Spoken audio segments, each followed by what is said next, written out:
today by sharing with you something out of my personal bio, not my professional bio. And that's the fact that I'm a pilot by hobby. And I've always been fascinated by the connections that I make between my interest in aviation and what it is that you do for your clients every single day. And I want to tell you a story about a couple of those connections that I've made. But in order for this story to make sense, you need to take this flight along with me. You need to be a passenger of Flight 1549, 500 feet off the Hudson River, and having just barely cleared the George Washington Bridge. And I want you to ask yourself a question.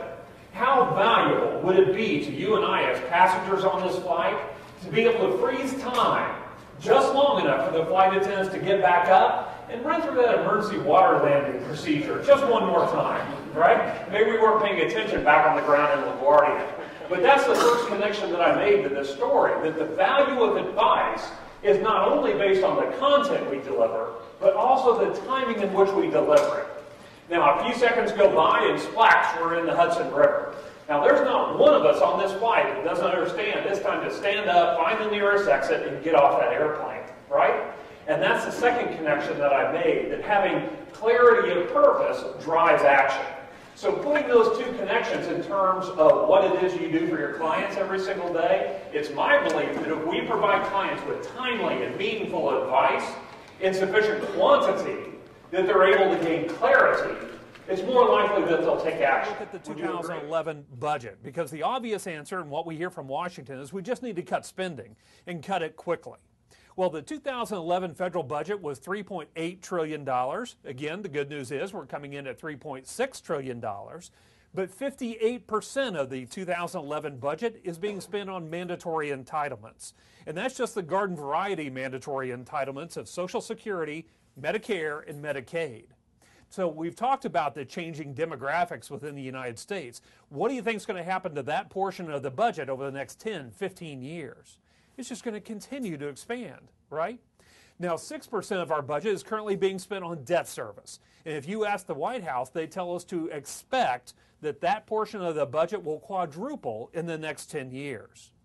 23% of the budget is being spent on defense. So that's 87% of our budget that either historically won't change or cannot be changed without changing the laws. Just for fun, I thought it would be interesting to look at this mandatory spending portion of our budget, and I included not only the entitlement spending, but also debt service, because obviously we need to pay that. So I wanted to look at that in dollar terms, and if you look at the budget, $3.6 trillion times 64% of the budget, the United States federal government in 2011 spent $2.3 trillion on Medicare, Medicaid, Social Security, and debt service. Now, I thought the more interesting question to ask, well, how much revenue does the federal government bring in from all federal tax receipts? And again, the budget tells us $3.6 trillion minus a $1.3 trillion deficit.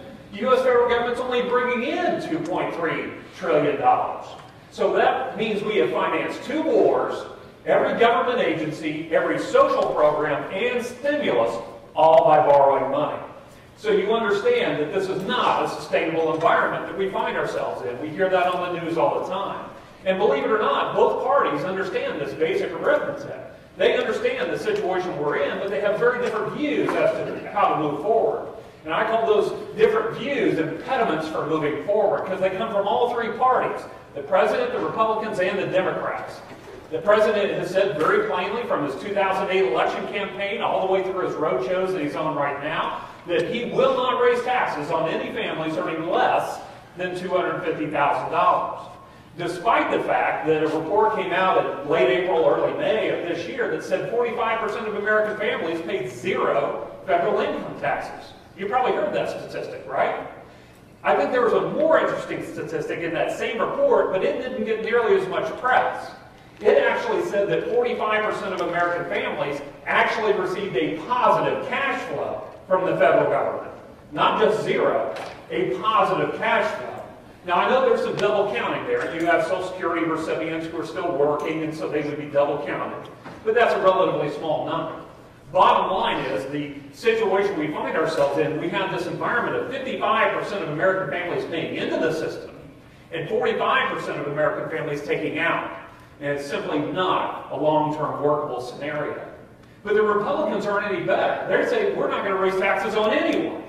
despite the fact that the United States federal revenue is at a inflation-adjusted level less than lower than it's been since 1958. Now, the Democrats, they said they will not entertain any solutions on the back of retiree benefits, entitlements. Now, that makes all the sense in the world for people who are 65 now or 70 or 75 in retirement. It makes no sense at all for individuals who are 20 and 25 and 30 years old who have time to adjust their planning with the help of individuals such as yourself. So that if you think about it, that's really the battlefield that every issue our country is facing has to be fought on. And I'm going to come back to that battlefield discussion and move to is jobs. Surely we can all agree we need more jobs, and we certainly do.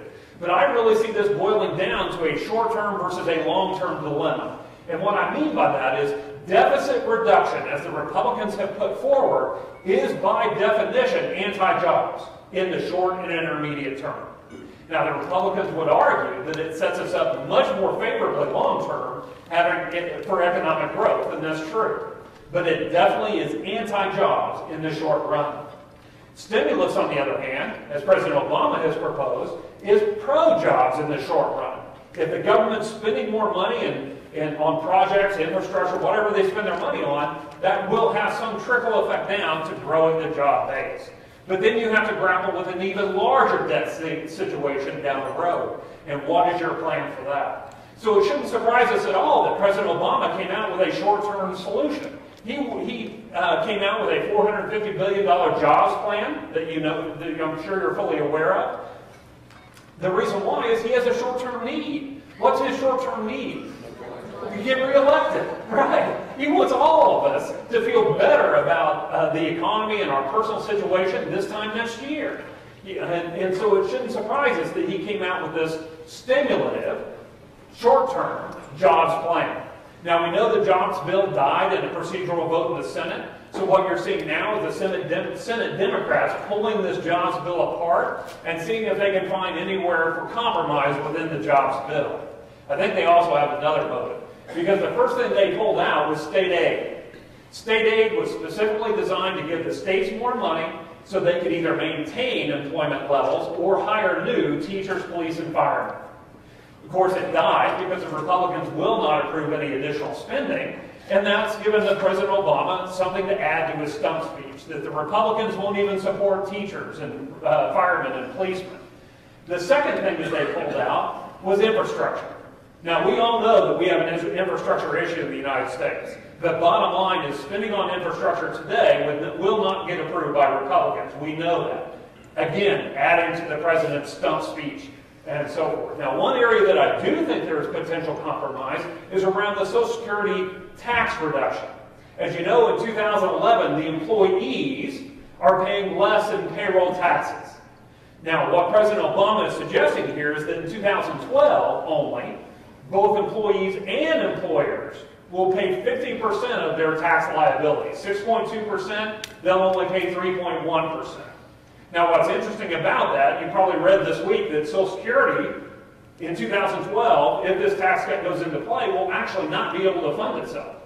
So they'll have to go into the general account, i.e. more debt for the United States, to supplement the spending within Social Security. And sadly, I think you would all agree, you understand how Social Security works. In the time when Social Security is feeling the stress of the baby boomers coming into retirement, we're actually shorting the amount of money that we're putting into the trust fund, which I think we would all agree makes no sense at all. But I think Republicans would have a very hard time not signing this bill. They would have a very hard time signing it because they said we want to reduce taxes. Here's a chance to do it. And then with a simple signature vote, they could pass a lower tax rate for 2012. So again, I think that's one area of potential compromise. I do put that slightly less than 50-50 at this point, but nonetheless, it's certainly possible that President Obama has shifted over the last month and a half from presiding President Obama to campaign President Obama. And what I mean by that, President Obama historically has been what I would call a parachute president. And what I mean is that he was more than content to allow the Republicans and Democrats to come together and fight over these issues. And at the last minute, parachute in, broker a deal that quite honestly neither party was happy with, But bottom line, get something done. That's a fabulous way to be a president of the United States. And the reason why is that speaks directly to the independent voter. Independent voters, as you know, are the group of voters that drive the presidential election. So independent voters truly respond to an individual who can broker a deal across these fighting factions. So that's the way he chose to preside. But what we've seen now, through the jobs bill and the way he's using those pieces and his long-term debt reduction proposal, which is dead, that was a signal, a shot across the bow to the Republicans that I'm shifting gears, I'm now in campaign mode, and I'm going to set myself up to win. I'll let you in on probably one of the biggest secrets in Washington, D.C.